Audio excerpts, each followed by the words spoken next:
Put on your face, Len. We're about to do the show. Media. My wig. It worked. All right. I won't record this as East meets West, I don't think. I think I'll record it as DTNS. By the way, Roger Chang and I recorded our 10th anniversary edition of East meets West. Oh, nice. My longest running show. What episode number was that? I don't remember. What episode number was that? God, I haven't done a job on radio. 300 something. They're pretty underwhelming in episode numbers, to be honest. Who's reading the headlines? I am. Okay. 339. Did you want to? I didn't assign you any. No, that's perfectly fine. Okay, good. Let's see. Okay. 339, Len.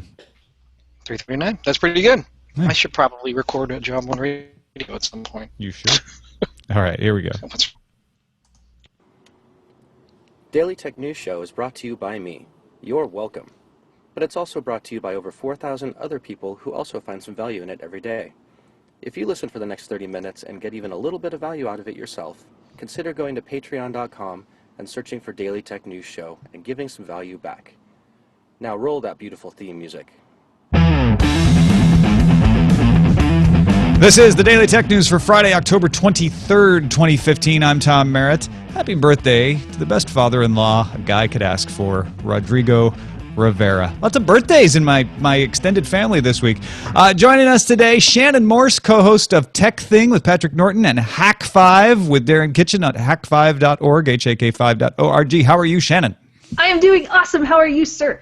I am doing well. Thanks for joining me. Absolutely. Hey, thanks for having me on again. I know Darren's like crazy busy and he's got friends in town and everything, so it's awesome that we can still get a little Hack 5 goodness. Yeah, he's probably sleeping in. You're like, oh, he's just napping. He's napping. Also joining us, Len Peralta, to illustrate the show. I can feel it, Len. There's been an awakening in your art. There is, man. Bring it on, Kylo Ren. No, I think this one's going to be cute. I think it's going to be great. So go to techthing.com, TEKTHING.com. Go to lenperaltastore.com. While you listen to us discuss the headlines. Big ol' hack. Hey, you know, it's nice of him to do it on Fridays when we have people from Hack 5 around. UK's TalkTalk announced it suffered a significant and sustained cyber attack on Wednesday, which may have comprised all 4 million customers' personal information, including credit card numbers. While some of the data was encrypted, names, addresses, birth dates, phone numbers, and bank details were not. TalkTalk suffered a breach of customer details in February and an attack on its mobile sales site in August as well. Guardian reports TalkTalk confirmed that the company was, quote, contacted by someone claiming to be responsible and seeking payment. We'd recommend changing your password if you are a TalkTalk customer as soon as the company makes the ability to change passwords available again, because apparently they turned that off. Thanks to GrifN for posting in the subreddit. I mean, these are common stories these days, Shannon, but I guess the significant thing here is A, credit card numbers, and B, third attack in a year. Ouch. Yeah, that's pretty bad. It's pretty common for large companies like this to have several different attacks throughout the year, but none of them to be successful until one finally does, like what happened in this case. And it's also kind of surprising that somebody actually claimed to be responsible and asked for money. Yeah, and then your first question is it really the responsible party? And, you know, you're not going to give them money, I would assume. I probably wouldn't. I'd probably start talking to the authorities and try to get this fixed. Also, why did TalkTalk turn off password That's changing? kind of ridiculous. They should make that one of the very first steps after one of these kind of hacks happens. Unless they feel there's some vulnerability in that system, I guess. Yeah, it's entirely possible, but it would make their customers feel a lot better if they were able to actually access their accounts and change their passwords. Yeah, for sure. So anyway, keep an eye on it. Keep checking in with TalkTalk. Guardian's covering this well. BBC's covering this well. The Next Web is covering it well. It's being covered well all over. BlackBerry's Android-powered smartphone, the Priv, is available for pre-order in the U.S. for shipping November 6th. I'm still not sure about that name. $699 Priv has a 5.4-inch Quad HD display, Snapdragon 808 processor, 32 gigs of storage, 3 gigs of RAM, 18-megapixel camera, and a 3,410 milliamp hour battery. And of course, a physical slide-out keyboard because it's BlackBerry. And if they're not going to have the BlackBerry OS, they got to have something BlackBerry on it. The Priv includes a built-in monitoring tool called DTEC and the BlackBerry Hub software in general. So that's really what they're pitching, is the BlackBerry security side of it. Phone will only work on AT&T and T-Mobile networks, they say. Do you think BlackBerry and security go together, Shannon? I hesitate to ask. Well, there's a lot of companies that tend to go to BlackBerry for their own corporate uses. So BlackBerry has been a pretty good tool when it comes to security. However, I myself like to stick in the Android sphere, the one that a lot of security professionals like to lean towards myself. Yeah, so in other words, why get a BlackBerry Android phone when you could just choose whatever phone you want in the Android sphere? Yeah. Go with Nexus. They're the ones that get updated the fastest anyway. It is interesting to see good old BlackBerry dabbling in the non-BlackBerry, non-proprietary marketplace, I guess. Very true. And I have a lot of friends that really like keyboards, so it'll probably do okay. Yeah. Bloomberg reports Twitter's new Moments section will get its first advertiser this weekend. That was fast. Things only been around a couple of weeks. The movie Creed, which is in the Rocky series, will get a channel on Moments where the studio can curate tweets and videos and other content about the movie, assuming people tweet about the movie. Twitter expects to eventually have one of these promoted moments every day. For some reason, this doesn't bother me, though. I guess it depends on which promoted moments they end up choosing. But choosing a movie was a good start because I'm like, well, okay, that seems like an event-type thing that it may or may not care about, but it doesn't seem wrong to include it in that list. It's something that a very large customer base would probably be interested in because, hey, who doesn't like movies? There's people out there, but it's a small percentage of people that don't like movies in general. So it's a good way to go. Yeah, when I go to Moments and I see like the insurance moment, that's when I'm going to maybe be more annoyed. I don't know. Yeah. robotservant and mooting both submitted this next story on our subreddit at dailytechnewsshow.reddit.com. Mary Jo Foley pointing out that in Microsoft's earnings announcement yesterday, Bing finally achieved profitability, contributing more than $1 billion in the quarter. Before you thank Siri, which is powered by Bing Search, Mary Jo points out that 20% of search revenue was driven by Windows 10 devices. Excluding traffic acquisition costs, that means search revenue grew 20% year over year thanks to higher revenue per search and search volume. So the thanks should probably go to Cortana and AOL for taking over sales and upping that revenue. Surprising. Yeah, Bing. Bing and decide, folks. I think it's, Bing being part of Yahoo Search, Bing being part of Siri Search, continuing to just get more market share from Windows 10 is contributing to its use. I don't know that it's got a groundswell of people switching. It's just more of using it ambient, but that's good enough.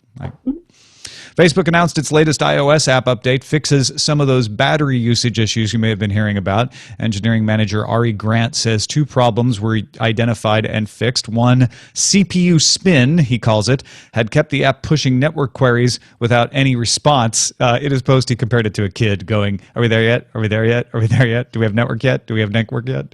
And then the other problem was an audio session process that stayed open after a video was watched, even if you left the app. And a lot of people had noticed, like, it seems like audio is still playing, even though I went out of the Facebook app and stopped watching the video. So Grant said those are fixed, and Facebook is committed to continuing to improve the battery usage of our apps. His words. I would suggest uninstalling Facebook and using it through the browser. Hey, you know what I never do is open Facebook's app, so I never experience these battery problems.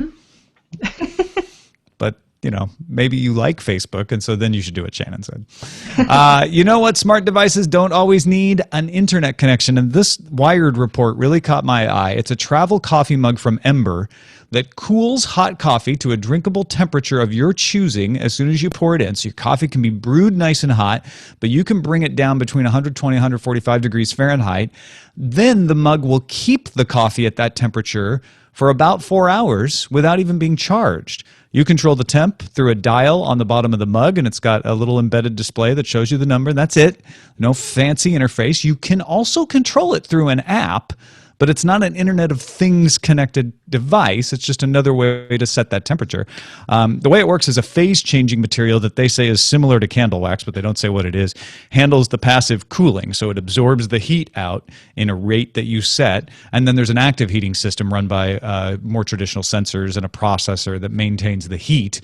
If you want one, you can get it on Indiegogo, but it's pricey, $129, expected to ship in April 2016. That's pretty pricey, but I kind of want one. I'm going to admit, I ordered one. Like, it's way too expensive, but I want to try this out. And I, like you, Shannon, am a coffee achiever, so I feel that it will just pay me back in coffee enjoyment. I just love the idea that not every smart device has to be like pinging the internet or, you know, settable by your Nest thermostat. Just because we're reason to sit around on our butts and not go anywhere. Yeah. Well, it's a travel mug, though. See, so it gets you out of the house. Pandora and the RIAA announced a settlement today. Pandora will pay $90 million for the right not to be sued by the RIAA for playing songs recorded before February 15th, 1972, which are not covered by federal copyright law. Those songs are covered by a patchwork of state laws that existed prior to the federal law in 1972. SiriusXM paid $210 million in a similar deal in June. So Pandora got a bargain, I guess. Yota Devices has a new owner, and Gadget reports that Hong Kong-based investment company Rex Global has taken a 64.9% stake in Yota, although the company and most of its 100 employees will stay in Russia. Yota, let me emphasize the T, because I know there's several of you making Yoda imitations right now. So certain are you? Yota hopes the investment will give the company the resources it needs to sell and market the phones globally. But the China connection's already there. ZTE will build the next Yota phone, scheduled to launch in the first half of next year. Have you seen the key thing about the Yota phone is that it has an e-ink screen on the back? Screens. Yeah. It's kind of cool. It's pretty cool. Not sure I would get one and actually use both screens, but I guess it would be one of those things where you'd have to actually use it all the time and kind of practice. Yeah, I mean, there's the acceptability factor of whether you really need it or not. But the bigger problem for Yota was that they couldn't manufacture enough of them last time. Right. So hopefully this investment and partnering with ZTE will fix those problems, and at least they'll be able to make it globally available. Finally, Microsoft has added one more SKU to the Surface Book lineup. TechRadar reports the new $1,699 variant of the Surface Book is a base model with a Core i5 processor, only 128 gigs of storage, 8 gigs of RAM, and here's the kicker, a discrete NVIDIA GPU in the keyboard like the more expensive models. That pricing, if you recognize $1,699, is the same as the Core i5 model with 256 gigs of storage. But if you get the 256 gigs of storage, you don't get the GPU in the base model. Microsoft hasn't divulged which GPU model is in the Surface Book, but the rumors say that it's something with performance similar to the GeForce 940M. Have you been taken by the Surface Book enthusiasm? I kind of have. It's a little embarrassing to say that, but they're really nice. I've seen a lot of reviews on them, and I haven't gotten to touch one myself personally, but so far everything that I've seen has been pretty much nothing but good words about it. And as close as I can compare it, everybody calls it a MacBook Pro competitor. So I took a look at what's available MacBook Pro-wise in that same size and similar specs, and it seems like it's about a $500 premium to pay for the Surface Book. What you're getting for that premium is, I guess, the ability to pull that tablet off. And to be fair, I was comparing the terabyte models of both of these, so that premium may be a little smaller if you get a cheaper model. But I like it. I think it could make a great replacement for a MacBook Pro at that screen size. I don't know if it's worth paying more to be able to pull that tablet off. Do you? Yeah. No. I barely use the tablet as it is right now, and that might be kind of weird for most people, but I mostly just use my phone, which already has a pretty large screen on it, and my laptop. So personally, I don't think I would pay for that premium. I wouldn't mind having the touch screen, but again, I'm not sure if that's worth... My laptop does have a touch screen, and surprisingly, I use it a lot. It's really useful. What laptop do you have? Do you mind saying?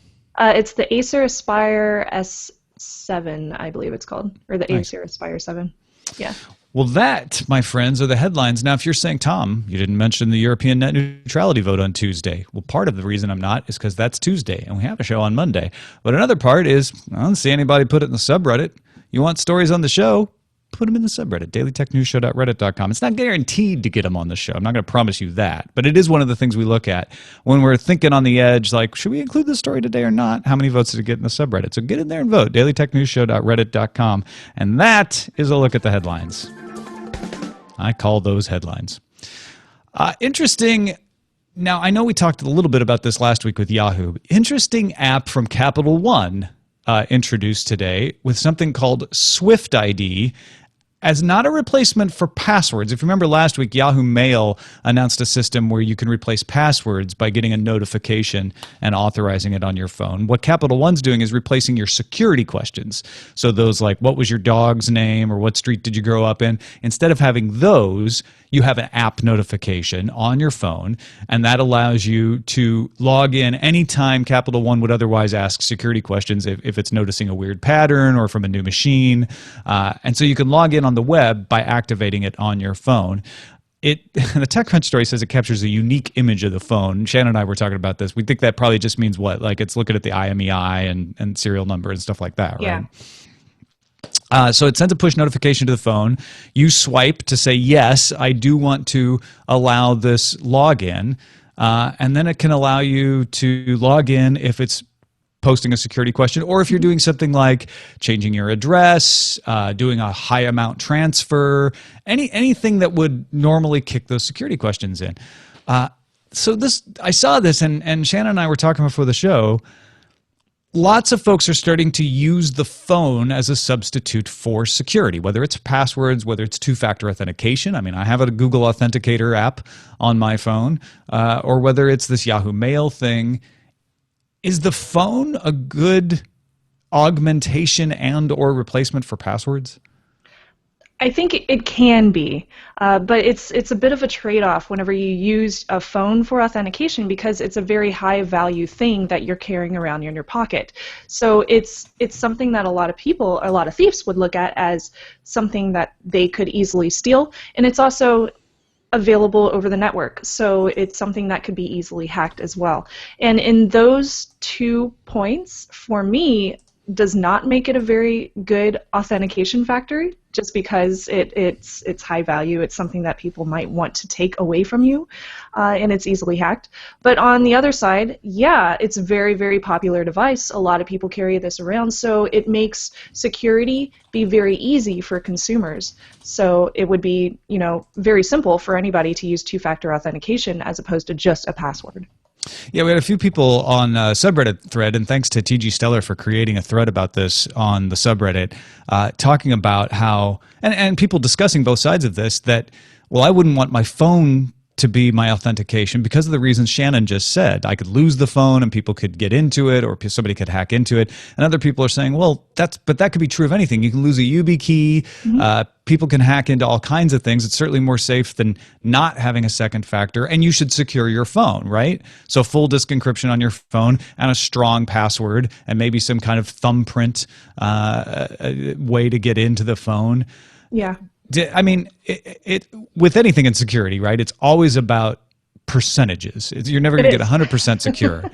Do you think? I mean, what's the options though, right? A lot of people are like, okay, my service of choice doesn't let me use a YubiKey or anything like that. So what do? I don't want to try to remember passwords, but if I keep my passwords in some kind of login thing like LastPass, I feel like that's just as hackable as a phone. Mm-hmm. So why not just do a memorable password with two-factor authentication that my phone is used to log me in? But then you got your password that could be totally easily, non-encrypted if it was stolen, or it might be plain text on a website. So hopefully you're not using the same password on several sites, and then you have the phone that could be stolen. I use the little FIDO. You'll hear some clinging because I'm picking up my car keys, but I use the little FIDO two-factor authentication for my Google account. But if I don't have that available, I can also sign in with Google Authenticator from my phone. So even then, it's still not 100% secure. You can still get hacked if somebody had both of those authentication devices or one or the other. So there's no like final perfect answer at this point. It's still very much a tennis match between the cyber criminals and the consumers, and including the corporate and businesses too, trying to protect ourselves and them trying to steal everything. Yeah, a lot of people are looking at two-factor authentication now as a buzzword, sadly. I'm glad that it's getting that popular. But for instance, Intel has something called TrueKey, and they talk about how they use biometrics, which is already a buzzword, facial recognition and thumbprint, as well as two-factor authentication on all your passwords.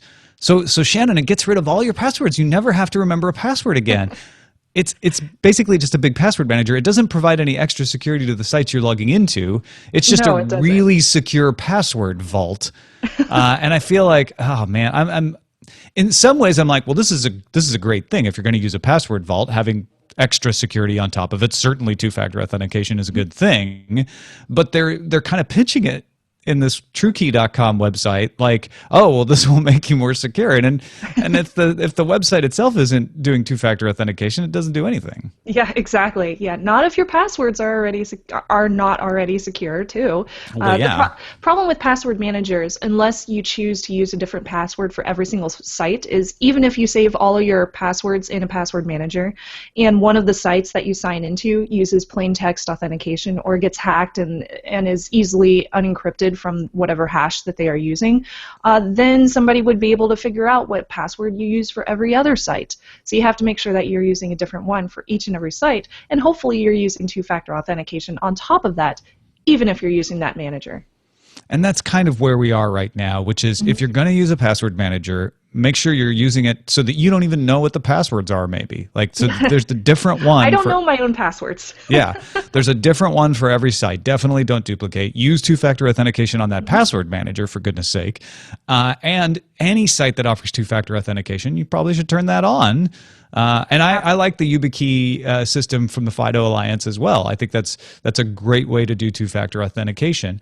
Problem is, you just can't get two-factor authentication on everything. Yeah, that is unfortunate. It hasn't been implemented on every site that I use, but I am really happy to see that two-factor has been used on a lot of the more susceptible websites like social networks and banking and like Gmail, for example. So luckily, a lot of those have been using TFA, which does give you a little bit of extra authentication, but still, passwords aren't perfect, so you have to make sure that you're using the best that you really can.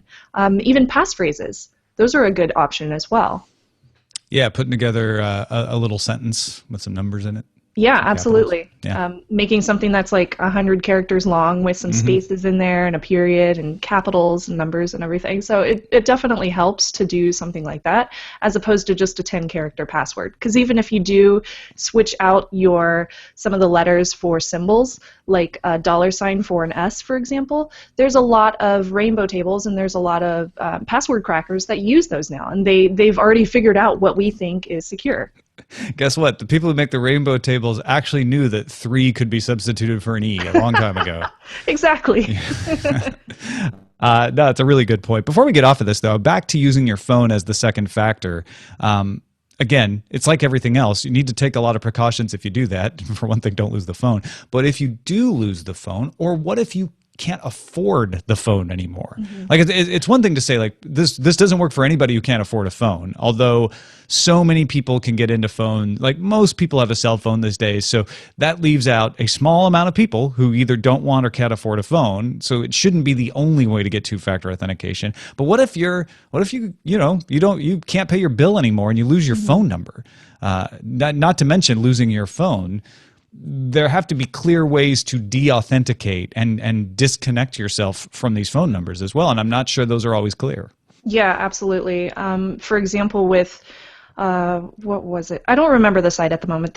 There's one site that I use, and it's very hard to de-authenticate an old cell phone to put the new two-factor on a new phone with Google Auth or whatever application that you're using. So it gets really complicated real fast for consumers to be able to figure this stuff out.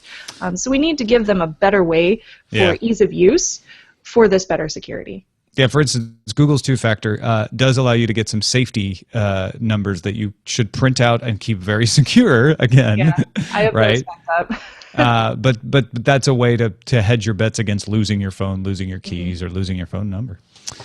Well, folks, if this is the kind of thing that interests you and you want to learn more about it, for sure, watch TechThing, TEKTHING, and of course Hack5, HAK5.org. Both of them are fantastic, and both of them involve Shannon. So why wouldn't you watch? It's true, they do, and I have purple hair, and that makes everything better. Yeah.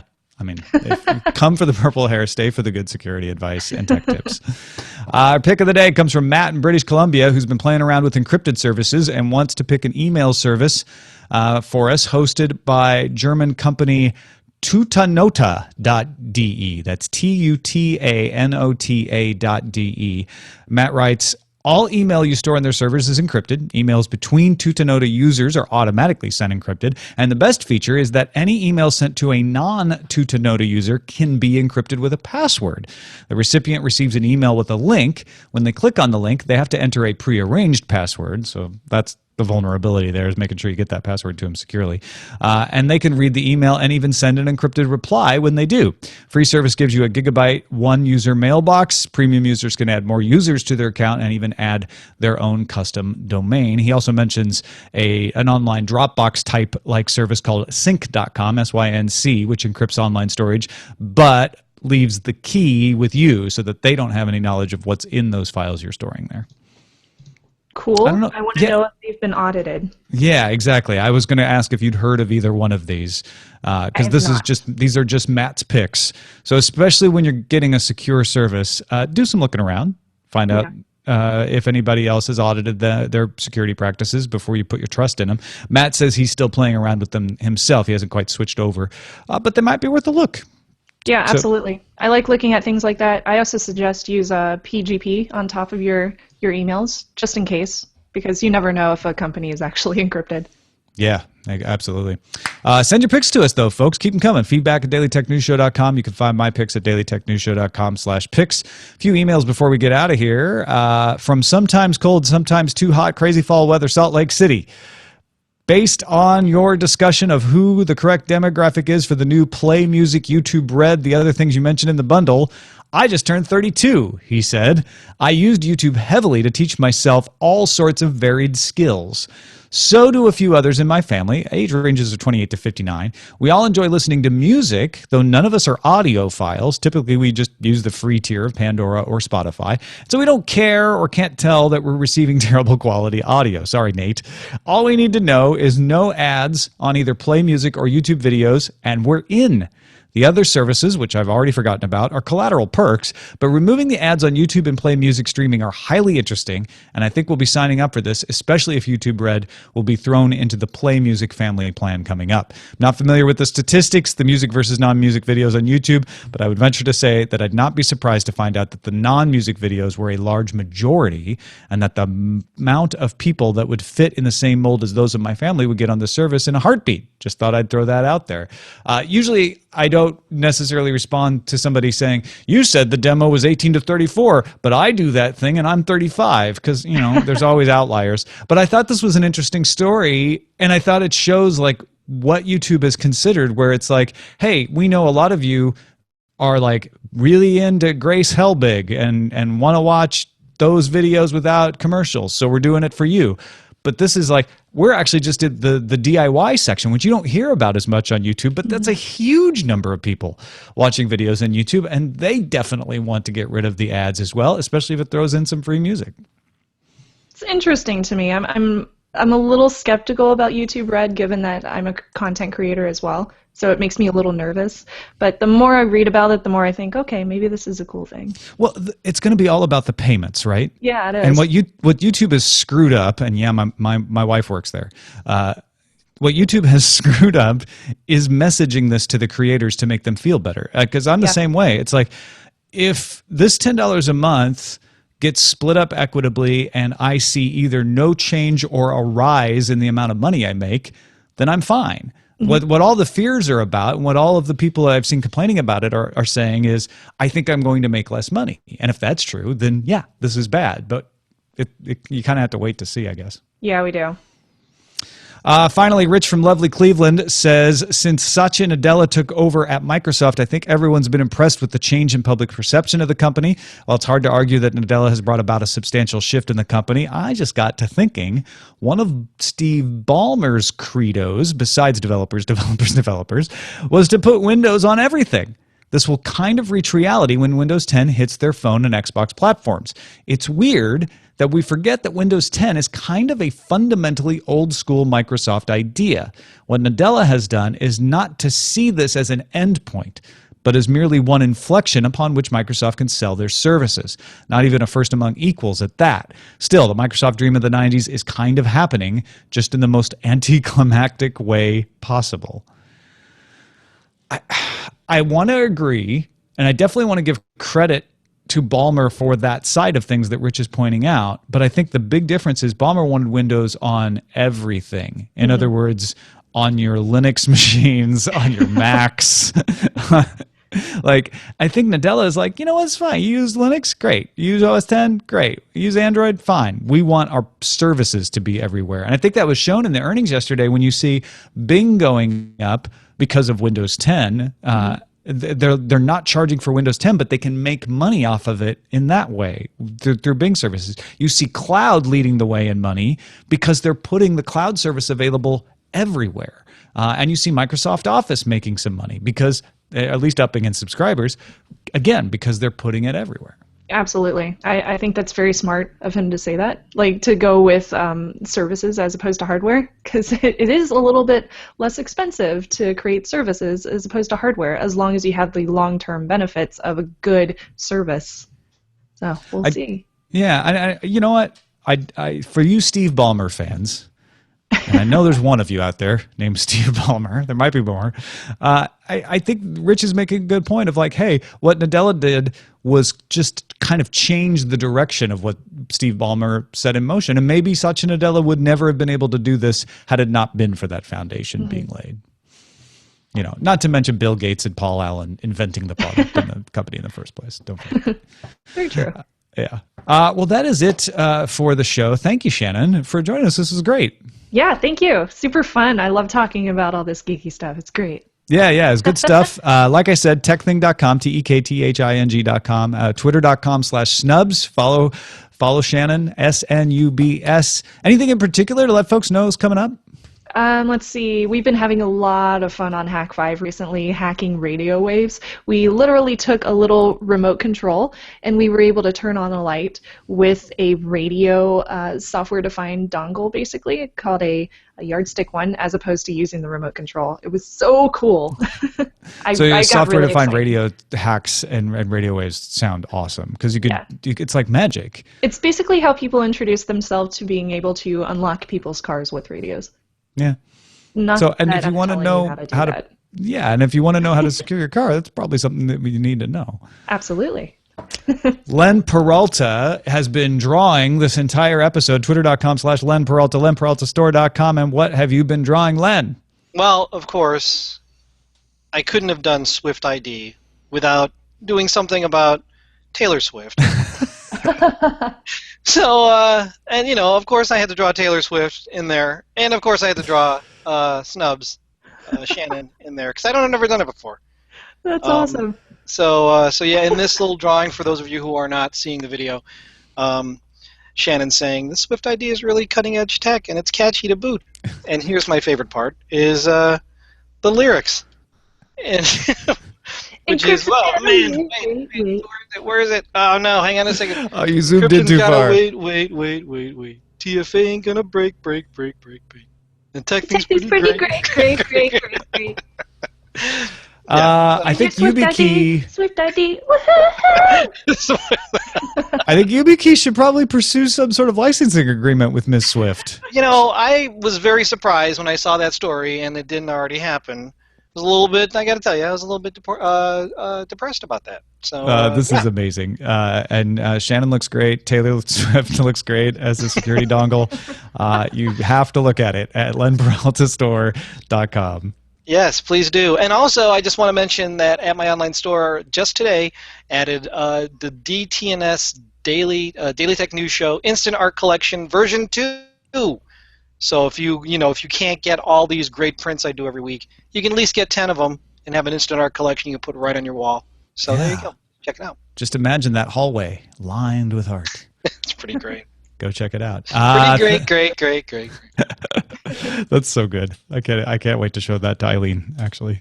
Thank you, folks, for supporting the show. The folks who make the show possible deserve your thanks if you're not already one of them, or just a pat on your own back if you are, at dailytechnewsshow.com/support. Now, by talking to our bosses, we have decided to put a new milestone level into place. So we are going to make the current video the official video, and our new milestone level is if we get to $18,000 a month. We're currently at $16,000.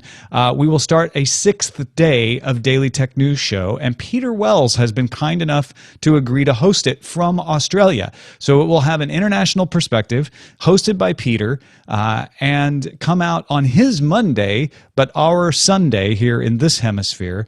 So if that sounds interesting to you and you're not already supporting the show, go to dailytechnewsshow.com/support. Find out that link to Patreon or maybe just the PayPal store. That counts too. And help us figure out how to make that happen. We'd love to add another day and get closer to literally daily Tech News Show. Thank you all so much. Also, if there is a particular moment of the show that you want us to make sure to include in our best of episode at the end of the year, go to bit.ly/bestofdtns and tell us everything you can remember about it, especially timecode. Jenny and Bryce are going to be putting that together, and they need your help. Our email address is feedback@dailytechnewsshow.com. You can give us a call, 512-59-DAILY. That's 512-593-2459. Listen to the show live Monday through Friday at 4:30 p.m. Eastern at alphageekradio.com, and visit our website at dailytechnewsshow.com. Back on Monday with Veronica Belmont. Talk to you then. This show is part of the Frog Pants Network. Get more at frogpants.com. Diamond Club hopes you have enjoyed this program. Booyah. Good stuff. That was incredible art. That you topped yourself. I knew it. I had a feeling it was going to be amazing today. I'm buying it right now. The only thing I'd say, Len, is to make the TFA a 2. Okay. I mean, it's what you got isn't wrong, but that's like the street cred, not street cred. I don't know. Okay, but there that's you the way go. I see it a lot. Perfect. I just heard someone say TFA during the show, so that's why I did it. But yeah, there you go. No, like I said, it wasn't wrong, but that'll give the 2-factor authentication folks even more reason to buy it. Cool. This is fun. This was I had a lot of fun with this one. Oh yeah, that was good. I needed to find a reason to draw both Shannon and Taylor Swift, so it was great. I like that Taylor Swift looks just about as she does in real life in this. She totally does. Yeah. What are you trying to say? Like a key? She looks just like a yeah. Or like a small chopstick. Really amazing. There she is, right there. Thank you, Beatmaster. So what are we going to call this show? Well, your chat room has some suggestions. Excellent. You've got Capital One Gets Swifty. My phone is my passport, verify me.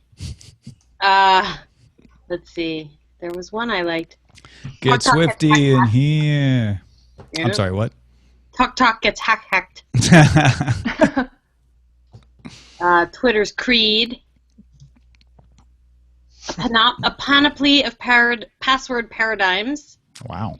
I do like this one from Tinvec, even though it's probably too long, which is 2 factors diverged in a wood, and I took the one more authenticated. He's even got the double I.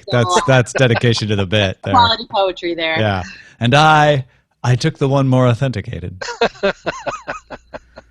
I feel like that one can stand as 2 factors diverged in a wood. Yeah. And then we could just use it in whole, and when it gets cut off, who cares? It's not a big deal. That's true. Hi, Jax. Jax just winked at me and said the word chicken with his mind. What? What are you talking about? I just got chicken nuggets delivered. Oh, man. Where are my chicken nuggets? Just Seriously? winked at me and said, doing? Ow. Ellie thinks Roger's fingers are chicken nuggets. I don't understand. Ever since she got longer, her feet are constantly in the way. She doesn't know what to do with them. She sucks on them or she kicks me in the gut. Oh. Seems like a good use. You know, chicken nuggets are one of the few items at McDonald's that you actually don't... I think I mentioned this before. It doesn't get cheaper as you buy more. Like, if you buy a 5-piece versus a 20, you're not saving any money. There's no bulk discount. Yeah.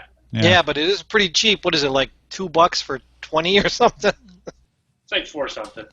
Every once in a while, I just get a taste for McDonald's chicken McNuggets. What's your favorite dipping sauce? None. Ketchup. Really? No dipping sauce. I go commando.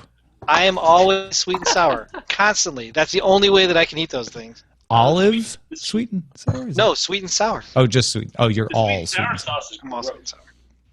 Can't stand it. If I have to get, like, if I forget or they like, what sauce do you want? I just get intimidated into answering. I'll say mustard. Honey mustard. Yeah, but I never use it. And See, it's to me, it doesn't taste like chicken nuggets unless it has sweet and sour Oh, sauce. that's interesting. Yeah, no, I just like the pure nugget experience without adornment. But Len, you like orange chicken, right? I do. It's I like really orange chicken too, though. It's like sweet. Yeah, that's what it is. There were chicken nuggets before there were nuggets. Although chicken nuggets are mechanically separated from chicken. So one of my favorite food science songs is Paul and Storm's Oh, yeah. Nugget Man. Right. Nugget Is it Man. Nugget Man the name of it? I can't remember. Nugget Man? Yeah, it is. Oh, Nugget Man. Oh, Nugget Man. Yeah. They buried him in a styrofoam coffin. I always wish. I don't know how to say this without sounding crass and a downer. I wish my dad were still alive to hear that song. But he was a food scientist. He would love that. Yeah. Aw.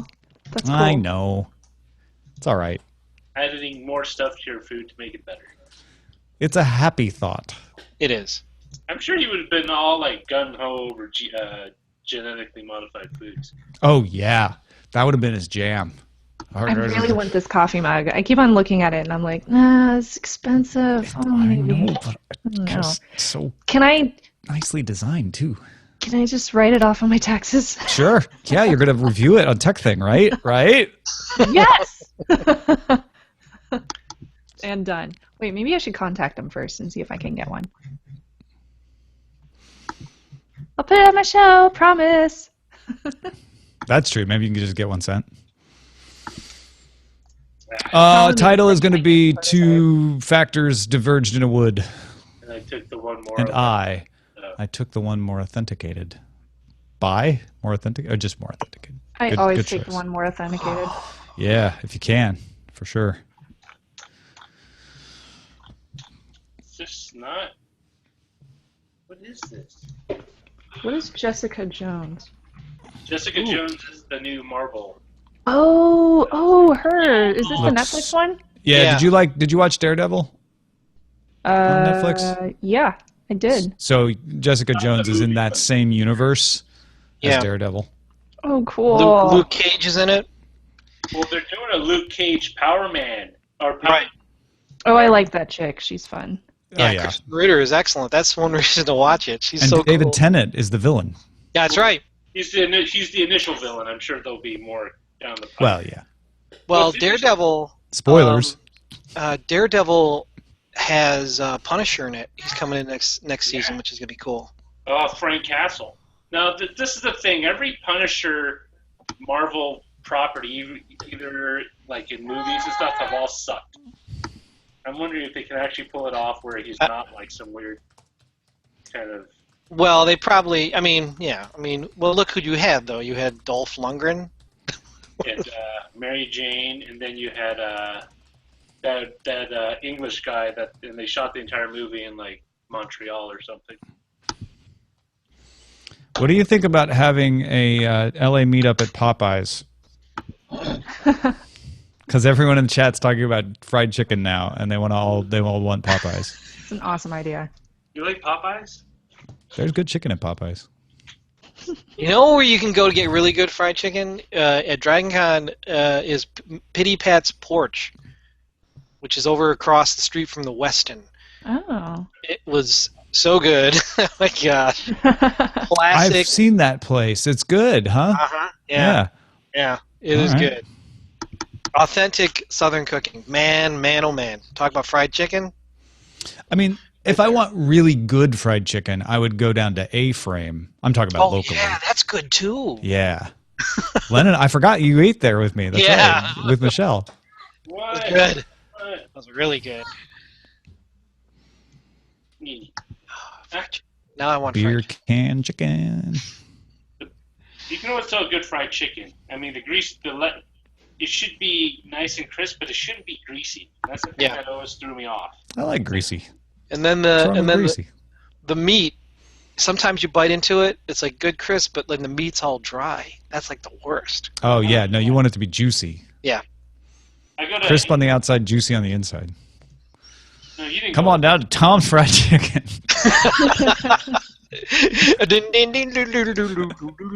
We make it the Greenville way. Which means we bought it at IGA.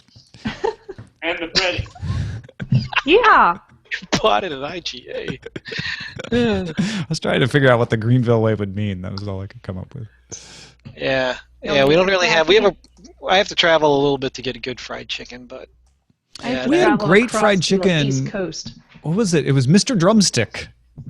We always ate at Mr. Drumstick when I was growing up. Mr. I don't know whatever Drumstick. happened to that. Did you did you ever call him up and ask for? Is Mrs. Drumstick May in? I speak to Mr. Drumstick, please? Is Mrs. Drumstick around? How are you two doing? have a Pioneer chicken? Pioneer? No, I don't. Yeah, it was like a chain, like Church's Chicken. Yep. Now I want fried chicken, man. Go get Yeah, it. thanks a lot. You're gonna have orange chicken. That's like I know, but no, that's not even close. Nah, you know what? I have to make the orange Ellie chicken. disagrees. The baby does not eat. she's like, stop talking about chicken. Ow. What's wrong with you people? Hi. All right.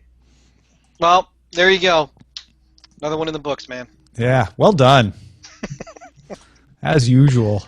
Good job, everybody. Good job. Good job. Good Everyone. game. Good game. Good game. You're all fine Americans. Hey, did you watch any of the Cubs series this past week? Oh, I sure did. Oh man. So fun. Tom had his Cubs with a little bit of Schadenfreude, I think it was. Maybe. Although I will give I can't remember who it was on Twitter now, and I'm getting bad at remembering people's names anymore. But somebody pointed out that the Cardinals have never beaten the Cubs in the playoffs because this is the first time they ever met. Was this year. Interesting.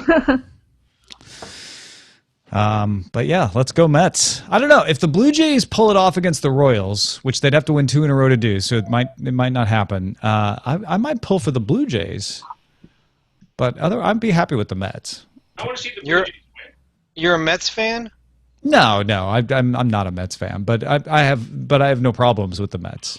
I have a tiny bit of a historical problem with the Royals. Really? What's Yeah. what's that? Well, because they won the '85 World Series against the Cardinals, and there was that controversial call in Game 6 that went against the Cardinals and just left a bad taste in everybody's So mouth.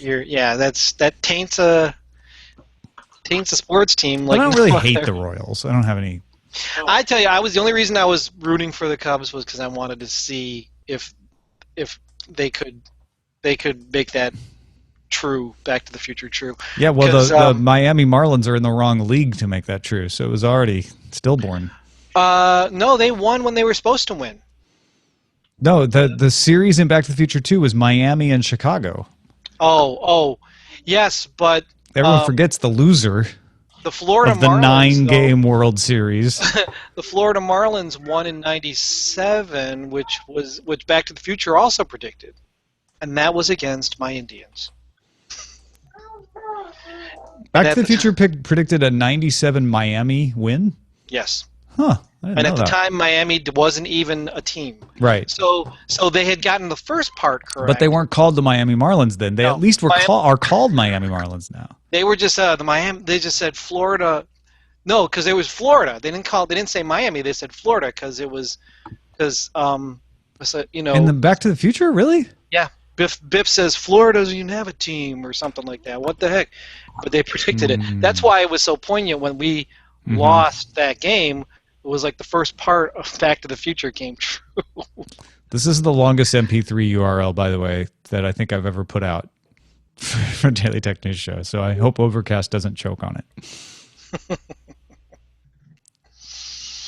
Because Overcast always seems to be the one that has problems lately.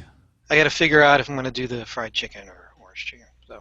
Oh, you got to do the. I got to figure out where to even go. There's a KFC over here. I don't want to do KFC. No. I actually like KFC, but really? we call it KFD. Why? The D stands for. Oh, I think I get it. All right. Well, I'm out of here too. I'm done. I'm out of the post. So thanks everybody. Have a good weekend. Bye. See you later.